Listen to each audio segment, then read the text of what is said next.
This is a Russian PT-76, the current Red Army amphibious tank. It is now the property of the United States. It was not given to us by the Russians, nor did we purchase it, nor did we capture it in battle. You could say that it was obtained, all 15 tons of it, through intelligence channels. Or you could say we stole it. Once upon a time, spying or espionage was a fairly straightforward game. But we have come a long way rather quickly from Mata Hari. There is something new in the science of spying. It's not just stealing military hardware and secret plans, but using tanks and plans and men to promote our policies around the world and sometimes to overthrow governments we don't like. Both sides in the Cold War do it, both sides deny it. In the spy business, the dagger is replacing the cloak, and that is what this program is about.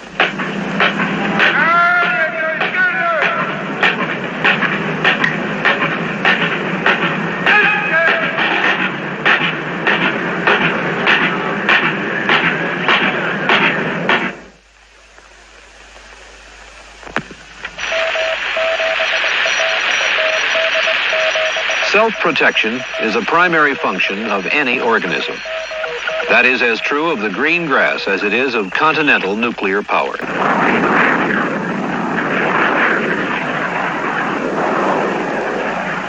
Much of this, for Americans, begins and ends in this building located at Langley, Virginia. This is the headquarters of the Central Intelligence Agency of the United States government. Everybody knows it, although the sign on the gate reads Bureau of Public Roads.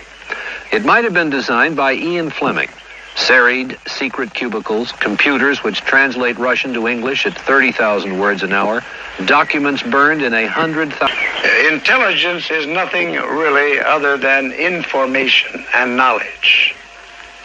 It's always engaged in overthrowing governments. That's false. That's for the birds. Now, there are times when the United States government feels that the developments in another government, such as in the Vietnam situation, is of a nature to imperil the safety and the security and the peace of the world, and ask the Central Intelligence Agency to be its agent in that particular situation. Mr. Dulles, I know you've heard this many times, that there are people who say that we, with regard to the CIA, are waging a secret war with an invisible government. We are obviously engaged in many facets of what is generally called the Cold War, which the communist policy is forced upon us. No use denying that. That's a fact of life. But may I say this, and I do it with all solemnity. At no time has the CIA engaged in any political activity or any intelligence activity that was not approved at the highest level. Whatever you say about it, the CIA has kept busy for the past 18 years. This is Laos in Southeast Asia. Not so much a kingdom as a political playing field for the great powers. Some Laotian warriors are supplied by the Russians, some by the Americans. The United States supplies 100,000 tribesmen with rice and bullets through a sort of air CIA. Secret contracts with so-called private airlines. One is called Air America. In all, a fleet of 50 aircraft is involved, all flown by civilians who are often the target of communist gunfire. No. We found two of the pilots in a Hong Kong bar, a New Zealander named Len Cowper and an American named Chuck Bade, reminiscing about their secret flights. So as we were flying along, I heard, pop, pop, pop, pop, pop, pop, pop, and fighting into the aircraft. Yeah. And so I looked out the side there, and the PLs were lined up there about 15 or 20 on each side at practically point-blank range. One of the boys quit the day after. He was a little bit green. Yeah, that's right. The men that you knew down there, and how many guys were killed? Well, there was Reno and Campbell, Chet Brown, Woody Baker. I'm sorry, Woody Ford, Joe Riley. Good evening. Good evening. How are you tonight? Wonderful, thank you. Having a nice dinner? Just fine. Everything all right? You've been better since you came. Thank you. What kind of missions actually were you flying down there with your emergency? Well, sometimes we didn't really know, you know. I mean, I'd arrive down at the office in the morning, and let's say you've got a flight on to Phongsaly, right up north, right on the Chinese border, right in the very northern end of Laos. Quite often I didn't even know what I was going to do. I just knew that I had a load to take up there and people to take up there. I didn't know what they were for. I wasn't paid to know. All I was paid to do was take them up there. Really, I really never knew who I was picking up. I never knew who was launching me, except... It's like a blind date. Right. One blind date in 1953 involved the overthrow of the premier of Iran. The CIA was clearly involved. The government of Mossadegh, if you recall history, was overthrown by the action of the Shah. Now that we encouraged the Shah to take that action, I will not deny. Actually, the Shah had tried to fire Premier Mohammad Mossadegh and had failed. With the help of CIA and British operatives, though, he was finally ousted. Mossadegh's crimes had been his nationalization of the great pool of Persian oil and his flirtation with the Russians. When it was all over, the West had held on to the oil, and Mossadegh had only his famous tears. The CIA is alleged to have sent this P-51 fighter against Indonesian President Sukarno in 1958. Sukarno then captured an American pilot named Alan Pope. Pope had been flying a B-26 bomber for anti-Sukarno rebels while working for the CIA. Well, all I can tell you is that we were not very happy with Mr. Sukarno in what was that year, 1958, and I don't think we were very happy with him in 1965. The Congo is a natural and deadly battleground for American and Russian agents. The latest CIA help to the central government is an air force piloted by Cubans. Is it possible that there may have been American agents in the Congo who turned up later in Laos? I mean, are these men on both sides engaged in these battles around the world? Oh, yes. Do they meet? Do they? Well, if they meet too much and are seen too much, then they use their utility.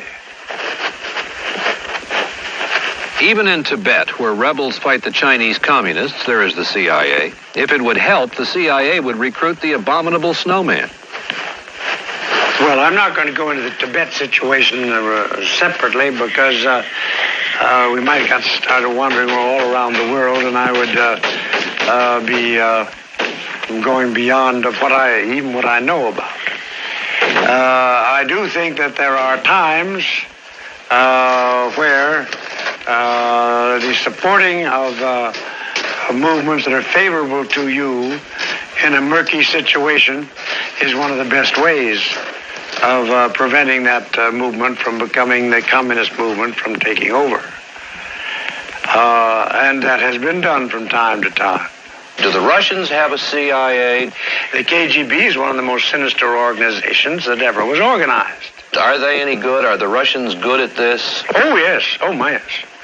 You take some of their operations, they're classic. And when we lost Czechoslovakia, that was a classic operation. You take their operation in Cuba. Great skill was shown in that.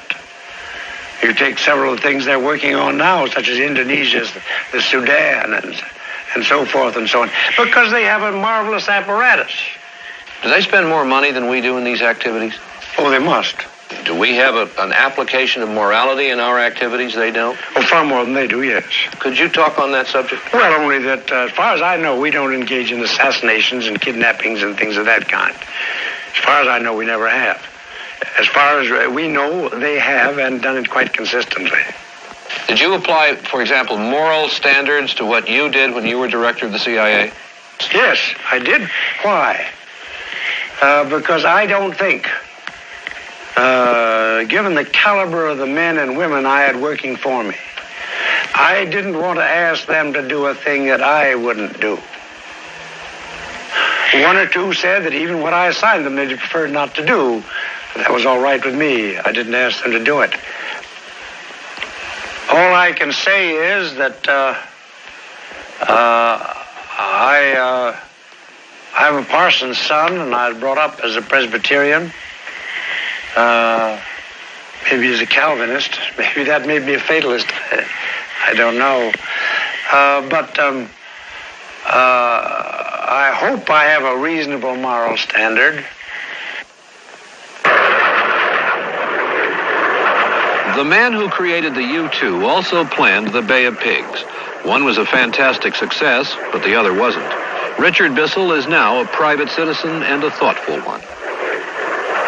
Mr. Bissell, it's a truism in our society that moral ends don't justify immoral means.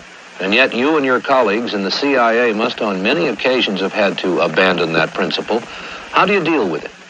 I suppose that the way people deal with this under all kinds of circumstances, and the one that occurs to me as the most prominent historically is warfare,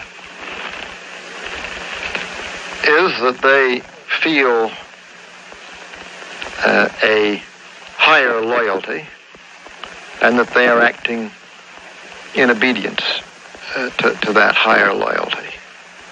In my position in the CIA, I had a chance to know of and remotely to observe many operations. And I will not deny that there were occasions when the Americans involved in these, as it were, out on the front, had, as people do in wartime, to undertake actions that were contrary to their moral precepts.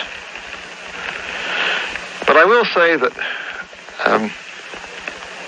I think this happens a great deal less often, again, than one might surmise. I think the morality of, shall we call it for short, the Cold War, is so infinitely easier than the morality of almost any kind of a hot war, that I never encountered this as a serious problem. The distinction between cold and hot war morality became academic to the crew of this British coaster on the 28th of June, 1954. Called the Springfjord, she was lying off the coast of Guatemala that day, loaded with coffee and cotton. That happened to be the time when the American government was overthrowing the communist-oriented government of Guatemala. A P-38 fighter operated by the CIA flew overhead. Its American pilot thought the Springfjord was carrying aircraft to the legal government of Guatemala, so he dropped 3 bombs. Only one went off while the crew escaped unhurt, and all 2,000 tons of the Springfjord now rest on the beach, testimony to a rather startling miscalculation. This pained the CIA, but the whole Guatemalan episode pained other Americans, some of them influential. One of them who was pained and is pained is Senator Eugene McCarthy of Minnesota. Now, if we believe that the Constitution says about the responsibility of Congress to declare war, for example, to have the CIA at the direction of a president actually fomenting or carrying on a war in a country, if it were to do this without any kind of congressional approval, I think would put some real strain on the Constitution. It's interesting to note that people from small countries, or Latin American countries, for example, are always greatly concerned about our CIA because a secret agency of this kind in a relatively small country with a weak government can become the real force of government. And it did happen here. Guatemala City, the capital of a country where the rich are very rich, the poor very poor, and the politics all mixed up.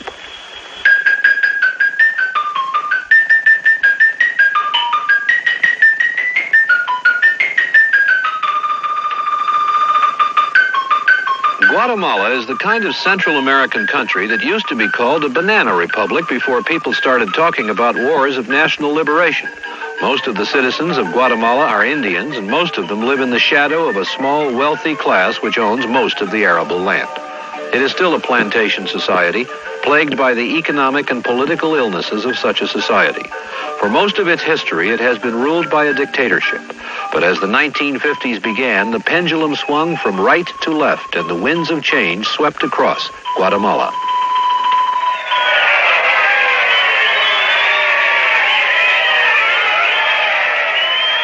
The pendulum swung very far left with the election in 1950 of Colonel Jacobo Arbenz as president. He confiscated the lands of the wealthy and filled his government with communists. He became, in local and American eyes, a menace. So the American government, through the CIA, made an alliance with Arbenz's opposition, and as of that moment, he was doomed. An American who had been air attaché at our embassy there, named Fred Sherwood, tells how the plot began. Several of us thought that perhaps we could stop this movement by organizing something in the form of vigilantes or night riders. For example, there was a group that tried to bring in some Puerto Rican and Cuban gangsters who made an offer, a package deal to speak, to kill or assassinate any 12 communists within the country for $50,000. We went around trying to raise money, but we were only successful in raising a part of this, and so this never came off. But this demonstrates the desperate situation that the country was in at that time.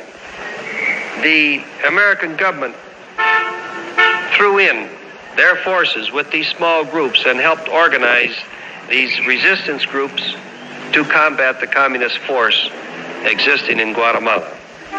This help was forthcoming in all sorts of technicians, pilots, demolition teams, radio technicians, professional psychologists who organize rumor networks. These men provided the know-how of organizing a successful revolution. We had, fortunately, two wonderful ambassadors in Guatemala and Honduras. Jack Purifoy had been selected very carefully as ambassador to Guatemala as he had just cleaned out the communists in Greece. Whitey Whitauer was named ambassador to Honduras. Whitey Whitauer was General Chenault's deputy of the Flying Tigers and also formed the Chinese National Airline. I am quite certain that if any of the planes flying for the Liberation Army had been shot down, some of those pilots could have spoken Chinese. The most important pilot for the Liberation Army, however, spoke American. The Liberation Army was CIA-sponsored and directed, but it didn't have an easy time in its overthrow of the Arbenz regime. The Army had bogged down when an American freebooter named Jerry Delarme strafed the city and blew up the government oil reserves. Delarme did that while flying a P-47 furnished by the United States. Now he flies his own Lodestar, owns his own charter service, and minds his own business. I've been flying in Latin America ever since 1939, off and on. I like it here. It's easy living, siestas, and not too much rushing, no rut. It's a nice place. The first problem I had with communism down here started back in the time of Colonel Castillo Armas in Guatemala. That's when I started, was contacted, and from then on, that's about it. 2 days after Delarme blew up the oil reserves, Arbenz resigned. However, his replacements hesitated to embrace Delarme's employers, so Delarme got back in his plane and blew up the main Army powder magazine, which rather decided the question. The replacement for Colonel Arbenz was Carlos Castillo Armas, the entry backed by the USA. He arrived in the American ambassador's plane. Within about a month, there was little trace of the Marxist innovations of Colonel Arbenz. Mr. Bissell, Guatemala and what the United States and the CIA did there came within your tenure at the CIA. Do you regard Guatemala as a success? I do. Can you tell me a little more about it? Why you regard it as a success? Well, I'll give you first an answer that may be slightly bureaucratic in its tone, but that, in the case of that operation, notably, as of other large operations, the whole policy-making machinery of the executive branch of the government was involved. By reason of its nature, the CIA had an assigned role, which was really a major role in that operation.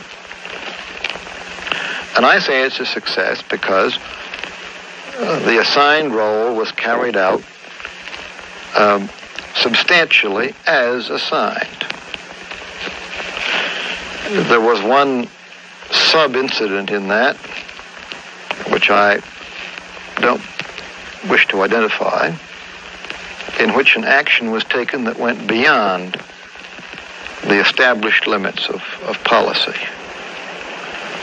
And I mention it only because you can't take on operations of this, covert operations, or overt for that matter, of this scope, draw narrow boundaries of policy around them, and be absolutely sure that those boundaries will never be overstepped.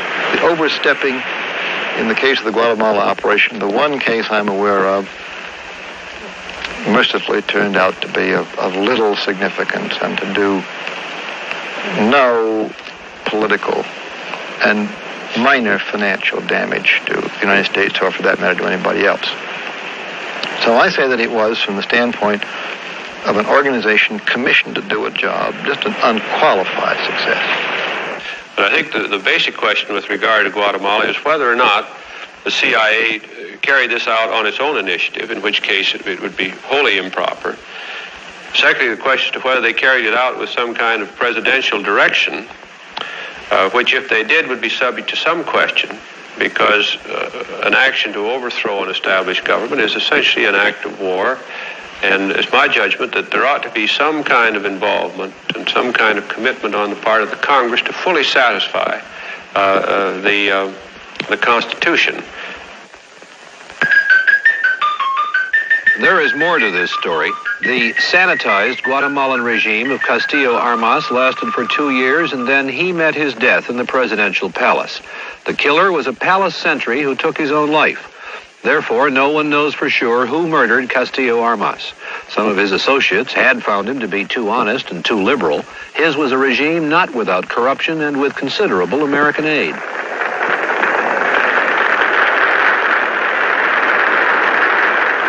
Guatemala's next president was Miguel Ydigoras Fuentes, progressive and pro-American.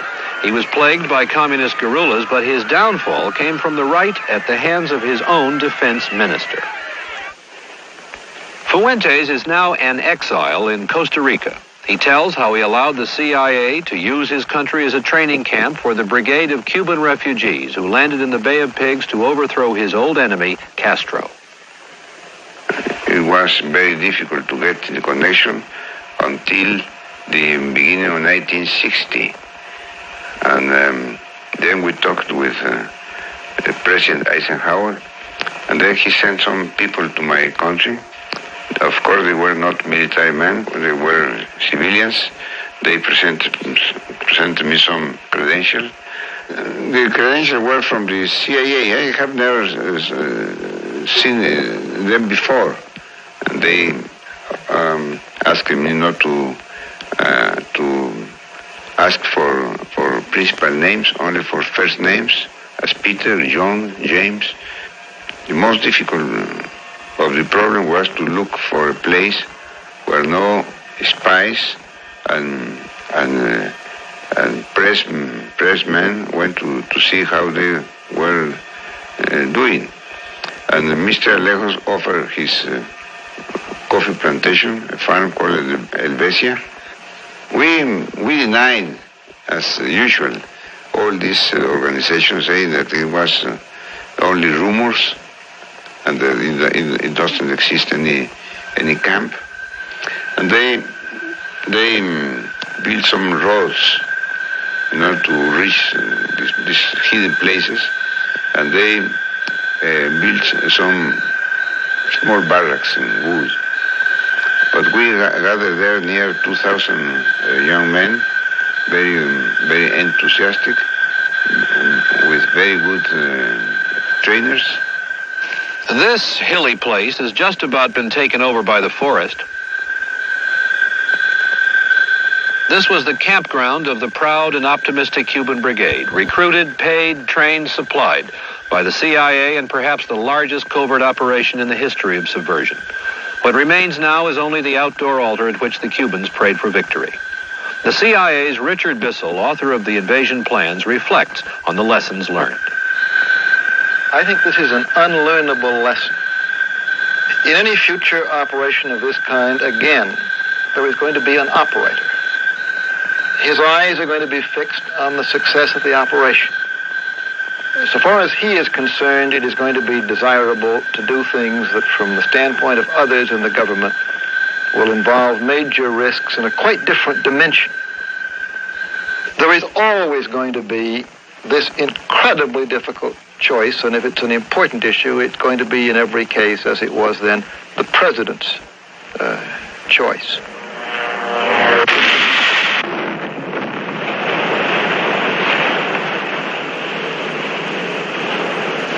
I think one of the few things that can be said pretty much as a fact about the Bay of Pigs is that although it might have failed, the invasion might have failed in any one of a number of ways, it did in fact fail because the battle was lost in the air. The most fragile commodity in the secret war is truth. This CIA transport is a relic of our Cuban crusade. Shot up while dropping supplies over Cuba, its American crew crash-landed on this Guatemalan beach. At about that time, Washington was insisting that no Americans were involved. Another criticism is that we always seem to end up supporting right-wing dictatorships. Guatemala today, this is its military academy, has reverted to the jungle of a military dictatorship. The present regime was recognized by the United States less than a month after the overthrow of Idígoras Fuentes, who was the CIA's Guatemalan landlord.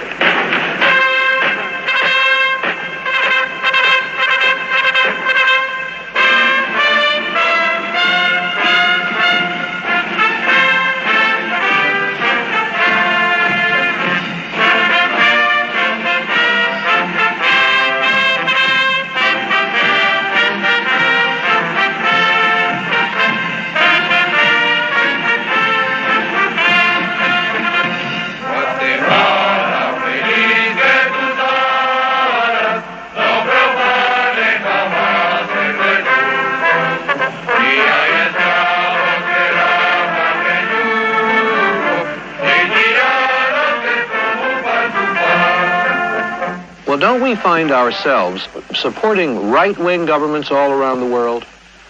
I think it is a characteristic of much of the underdeveloped world that there is no responsible, competent center or even left of center. All too often, there is either an oligarchic regime, tribal in some areas, or more feudal, as in parts of Latin America and others, and confronting it, an opposition that is hopelessly far to the left, explicitly communist allied.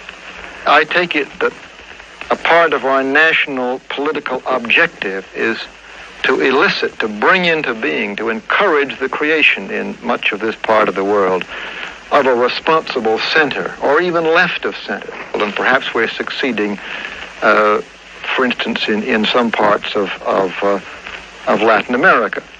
But I think in this sense, viewed as a problem that confronts the nation, it has to be admitted that in many places we find ourselves supporting the right, not because we're rightists, but because there literally is no other alternative to chaos or to encouragement of those who have made themselves explicitly our enemies. There are people in Guatemala today who are explicitly our enemies, and this is their handiwork. This is what used to be the United States Aid Mission Garage in downtown Guatemala City. On New Year's Eve, it was invaded by communist terrorists. They destroyed 20 American automobiles and a traveling library donated by the citizens of Montgomery, Alabama. The same night, the guerrillas touched off an explosion at the American military mission and tried to set fire to an American refinery. Thus, Guatemalan politics continue following a melancholy routine. The pendulum is still swinging, and the new insurgents want it to swing away from our side. To them, the Alliance for Progress is a capitalist abstraction. Guatemala today is in a state of siege. Since February, all of its civil liberties have been suspended. Guatemala is subject to terrorism from serious insurgents. They have come close to killing Colonel Harold Hauser, chief of the American military mission. They have blown up a truck of soldiers on a downtown street. They have assassinated the chief of the secret police. They have held up the office of the United Fruit Company for an $18,000 haul. The CIA says Fidel Castro contributed $200,000 in 1963 alone, and it is estimated that the guerrillas now number 500, many in these hills. Their chief is a former Guatemalan army officer, one of the leaders of an unsuccessful revolt in 1960. Since then, Guatemala's police and army have been hunting him, but they can't catch him. NBC's Robert Rogers, not without difficulty, did. Rogers found him and interviewed him. His name is Marco Antonio Yansosa. Comandante Yansosa, why did you take to the mountains in 1960? Comandante Yansosa, ¿por qué se fue usted a las montañas después de 1960? Sí, el inicio de la lucha se inició en el 60, ¿no? Y uno de los motivos que nos impulsaron a nosotros a irnos a las montañas a pelear. The fighting began in 1960. La presencia de una base. One of the main reasons we went to the mountains to begin our struggle was the presence of the United States base at Helvetia, the Helvetia plantation, near Retauleo, to be more exact. Soldados extranjeros, anticastristas, no mercenarios. There, American officers were training anti-Castro Cuban mercenaries with the cooperation of the Irígoras Fuentes government. That is the one and only thing for which we are grateful to the Central Intelligence Agency. If it were not for their interference in Guatemala at that time, well, we might not be fighting in the mountains today. They gave our movement its determination. Commandant, there have been constant rumors of your people being trained in Cuba. This is not true. No. No. No, por lo menos aquí en Guatemala. At least for the present here in Guatemala, there are no people who have been trained in Cuba fighting with us. Maybe in some other countries, but here in Guatemala, no. Where did the officers in your guerrilla movement become such expert jungle fighters? Bueno, el mejor entrenamiento es la lucha misma. Well, the best training is combat itself. But we have some officers who were trained in the United States. At Fort Benning. The training they received there was very good, excellent. Con ese entrenamiento que recibieron. With that training and the support they received from the Guatemalan people, las guerrillas fueron soldados invencibles. They are invincible. How much military support is the United States giving to the government here? Por lo menos les ha equipado en estos últimos 2 años alrededor de unos 4 batallones. During the past 2 years, at least they have completely equipped 4 battalions, more than a regiment.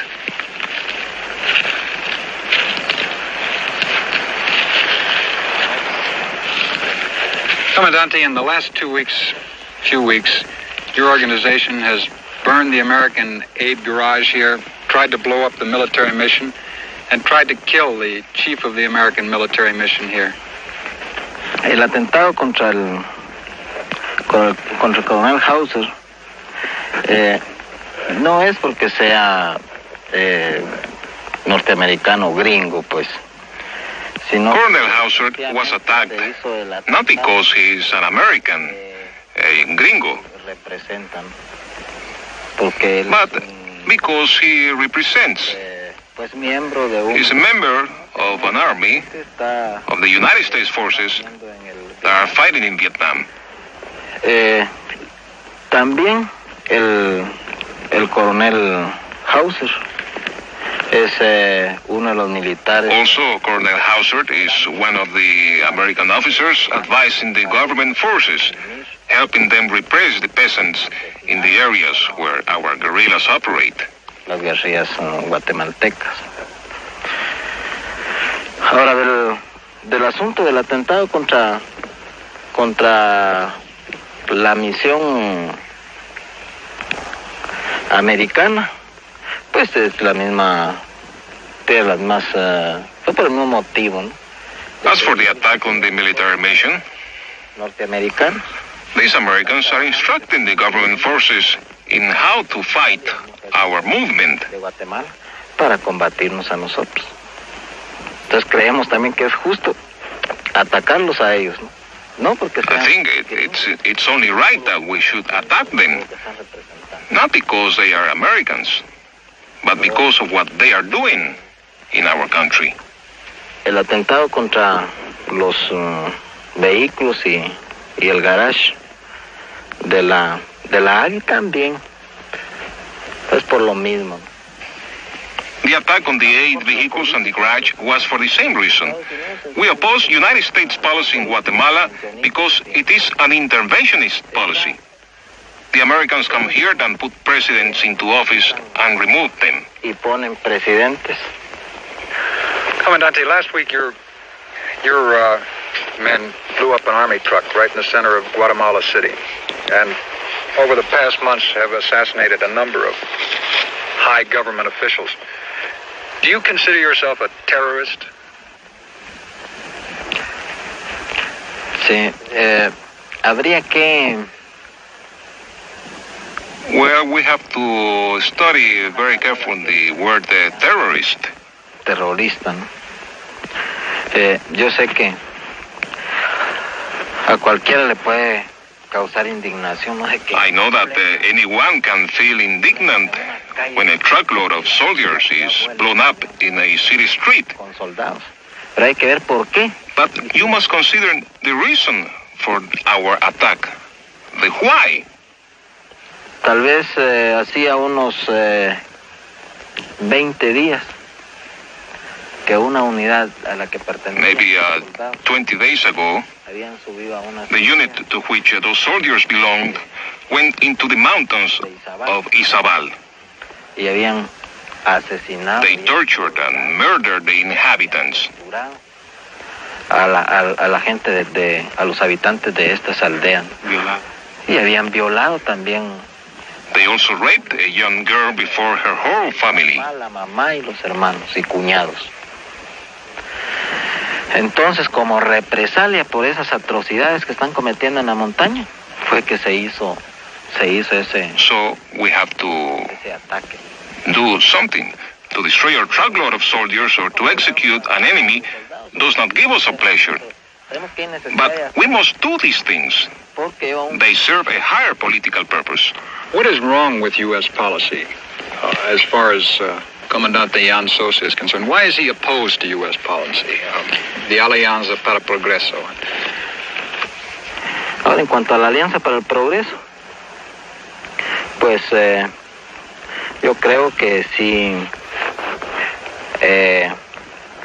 fue inspirada con una buena intención. Well, I believe that the Alliance for Progress was inspired by the good intentions, but it is too late. Pedía ciertos requisitos. In order to function at all, the alliance needs certain basic preconditions. Introducir reformas al sistema. They have to present tax reform, agrarian reform. ¿Y qué pasó? But as soon as these reforms are attempted, the ruling classes, the oligarchy, the large landowners, and their allies, especially here in the case in Guatemala, they begin to maneuver against them. Y no dejan que haya un avance, pues. So they stop all progress. How then can we make progress peacefully? It's impossible. No se puede. Can be done. Pacíficamente no se puede. Poverty doesn't yield to short-term solutions. A political disorder doesn't yield to it. Situations like the one that did in fact historically obtain in Guatemala, where a small minority had seized the control of a weak government in a